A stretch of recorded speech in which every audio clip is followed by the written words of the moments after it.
Olá, queridos, tudo bem? Bom, se na nossa aula 6 nós vimos a deficiência de natureza sensorial, agora nós passamos a uma pequena introdução à deficiência de natureza intelectual e mental, para então explicar na aula 7 deficiência intelectual e na aula 8 deficiência mental.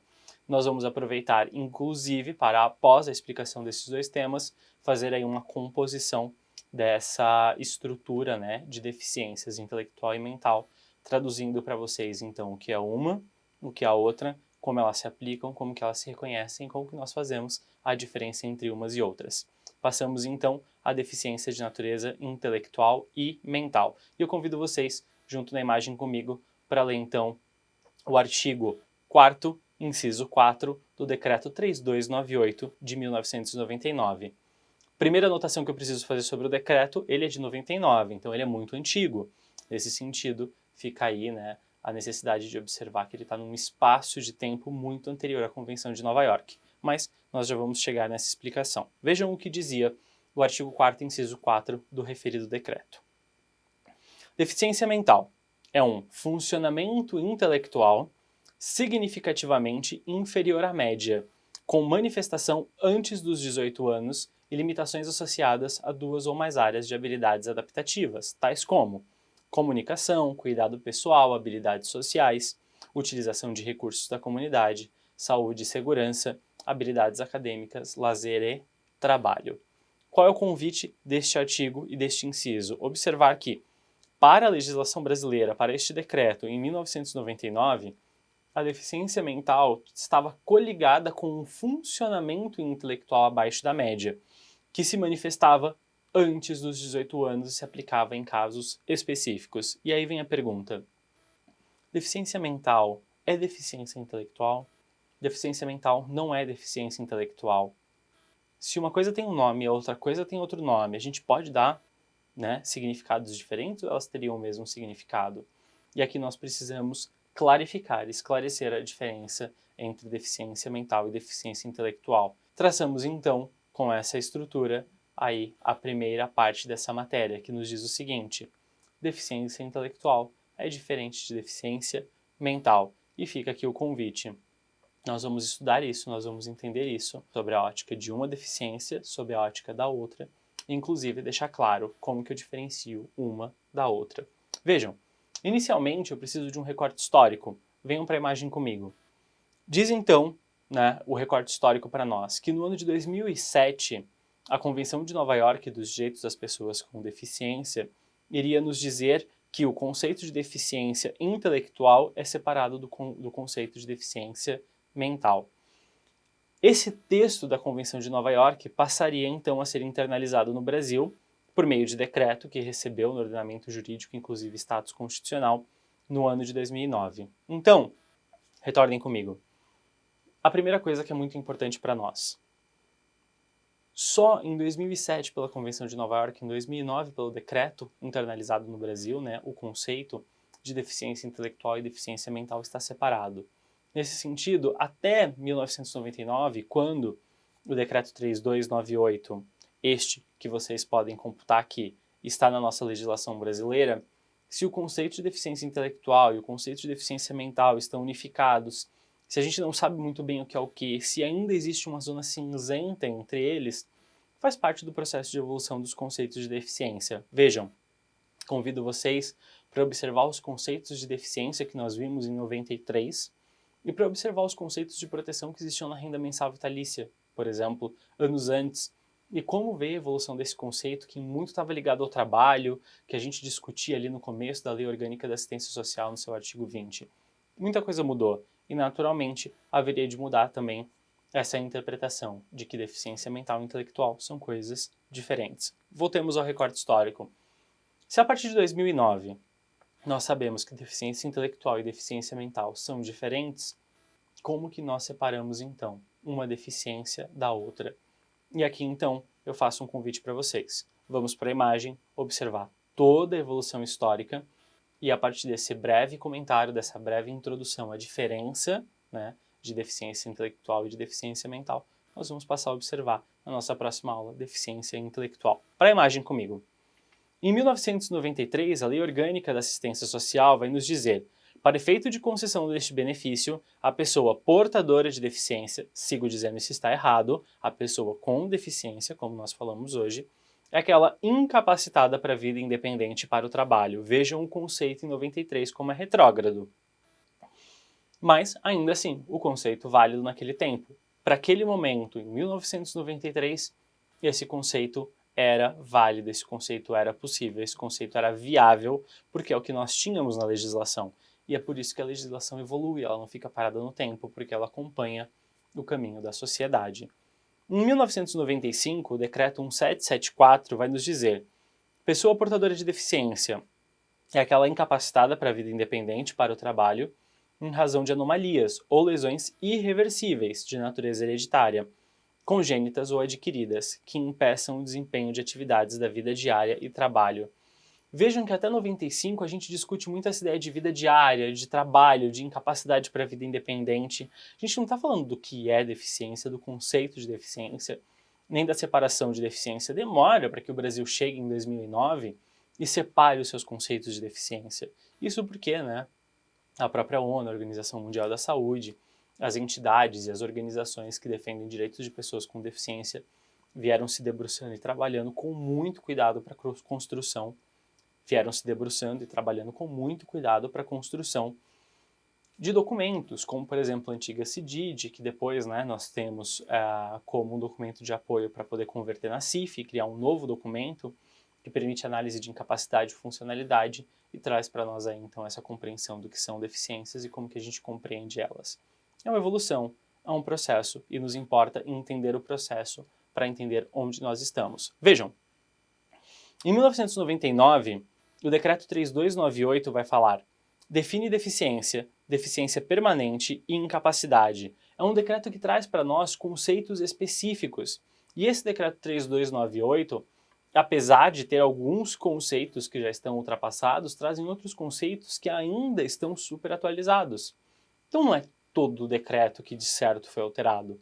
Muita coisa no decreto ainda é mantida, e o que é mantido nós conseguimos usar neste material e para a explicação destes conteúdos, como vocês já viram nesse decreto e seguem vendo. Continua nesse contexto histórico a explicação de que o decreto define também deficiência de natureza física, auditiva, visual e mental. Nesse sentido, o decreto não fala em deficiência sensorial, senão em auditiva e visual, deixando de lado 3 deficiências, como nós vimos agora há pouco em aula. O decreto fala em deficiência mental e ignora a existência de deficiência intelectual, mas coloca o seu conceito dentro do conceito de deficiência mental, ou seja, é um nascedouro claro para um erro e, para além disso, fala em deficiência física.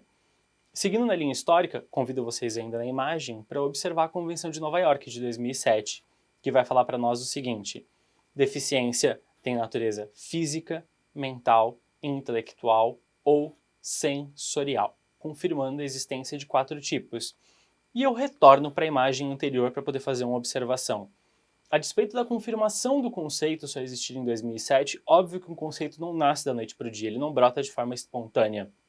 Existe ali, né, um Big Bang do conceito de deficiência, né, que constrói um universo de conhecimento. Quando o decreto 3298 é criado, vários conceitos de deficiência já estão em evolução e já estão em desenvolvimento, o que permite para nós, enquanto aplicadores do direito, compreender o seguinte: o decreto já conseguiu absorver algumas condições de deficiência, como, por exemplo, algumas condições sensoriais, a deficiência física, que, como vocês puderam ver, né, traz ali os conceitos específicos, por exemplo, de paraparesia, hemiplegia, dentre outras condições. E, naturalmente, fala do conceito de deficiência mental, envolve o conceito de deficiência intelectual e deixa aí essa parte ainda mais nebulosa e mais sombria para nós.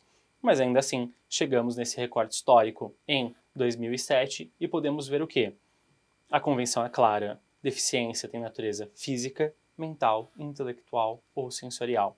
Eis aqui o convite. São 4 tipos de deficiência.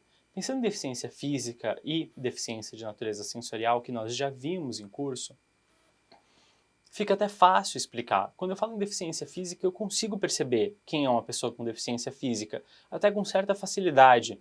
Seja ali, por exemplo, uma pessoa que está numa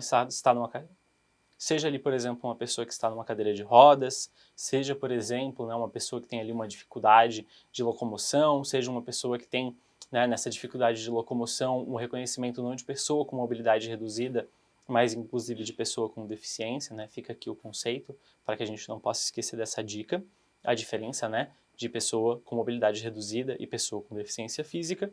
Quando a gente estuda uma deficiência de natureza sensorial, já fica claro para a gente.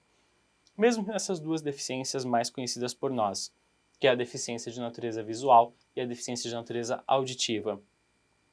Ocorre que, vem aqui o meu convite como professor, se eu pedisse para vocês separarem o conceito de deficiência mental de deficiência intelectual, como seria esse processo para nós? De onde vem o conhecimento? De onde vem a estrutura? De onde vem, né, todo esse espaço de conhecimento? E é isso que nós vamos construir agora. Seguindo para 2009, nós temos, aqui na imagem, o Decreto 6.949, que nos explica que a promulgação da Convenção Internacional sobre os Direitos das Pessoas com Deficiência, que é a Convenção de Nova York, dentro da legislação brasileira, com inclusive um status de natureza constitucional. Enfim, o Brasil recepciona esse conceito: deficiência física, mental, intelectual ou sensorial. Por fim, em 2011, conforme vocês ainda podem ver na imagem, vejam comigo, no ano de 2011 nós podemos ver duas legislações: a Lei 12.435 e a 12.470, tema este que já foi discutido entre nós. Vejam, a Lei 12.435 fala: pessoa com deficiência é aquela que tem impedimento de longo prazo, de natureza física, intelectual ou sensorial, os quais, em interação com diversas barreiras, podem obstruir a sua participação plena e efetiva na sociedade com as demais pessoas. A Lei 12.470, dias depois, semanas depois, após a edição da Lei 12.435, corrige o texto da lei anterior, ali, né, nesse bloco de espaço de semanas, para poder incluir a deficiência de natureza mental, que não constava no texto da lei anterior, e para incluir no final do texto, na sociedade, com igualdade de condições com as demais pessoas, porque essa igualdade de condições ali não constava no texto. Então fica o nosso convite: a partir da edição da Lei 12.470, nós temos a adoção do conceito da Convenção de Nova York, que inclusive é recepcionado pelo Decreto 7.617, já no ano de 2011 também, para corrigir o regulamento do benefício de prestação continuada para observar o conceito da Convenção de Nova York. Por fim, a Lei 13.146, que é o Estatuto da Pessoa com Deficiência, também faz uma alteração em relação a essa legislação e confirma esse conceito de que deficiência pode ser de natureza física, mental, intelectual ou sensorial. Senhores, com isso eu faço o convite. Nós vamos começar a observar agora a diferença de deficiência mental e de deficiência intelectual. Começamos, é claro, por deficiência intelectual. Antes de começarmos, antes de irmos para o próximo vídeo, para a próxima aula, vem uma pergunta. Se você estivesse atendendo um cliente agora no seu escritório e ele tivesse uma deficiência de natureza intelectual, como que você demonstraria isso? Se ele tivesse uma deficiência de natureza mental, como que você confirmaria isso? Ah, o documento médico. Qual o documento médico que vem explicando todas as deficiências, de onde elas são, quais são o seu nascedouro, como elas começaram, como elas se desenvolveram e qual é o seu histórico? Quem recebe relatos tão bons quanto esse? Pensa em todos os documentos que vocês recebem quando vocês recebem do Sistema Único de Saúde. Poucas vezes as pessoas passam por um tratamento bom e de qualidade com apoio médico. Pense nesses tratamentos em cidades do interior, em cidades muito remotas, que você não tem acesso a tratamento de qualidade. Então vem a minha pergunta: como que eu, profissional do direito, como que eu, advogado, como que eu, dentro do meu escritório, consigo separar essas condições e demonstrar isso, seja no processo administrativo ou no processo judicial? Pois não só a Convenção de Nova York como o decreto dizem que existem 4 tipos de deficiência, como é possível fazer essa separação. E passamos a fazer isso agora. Vamos começar na aula 7 a ver um conceito de deficiência intelectual e entender ele ponto a ponto, para poder dizer o que é deficiência intelectual. E se não for deficiência intelectual, a gente pode enquadrar como deficiência mental. Tudo bem?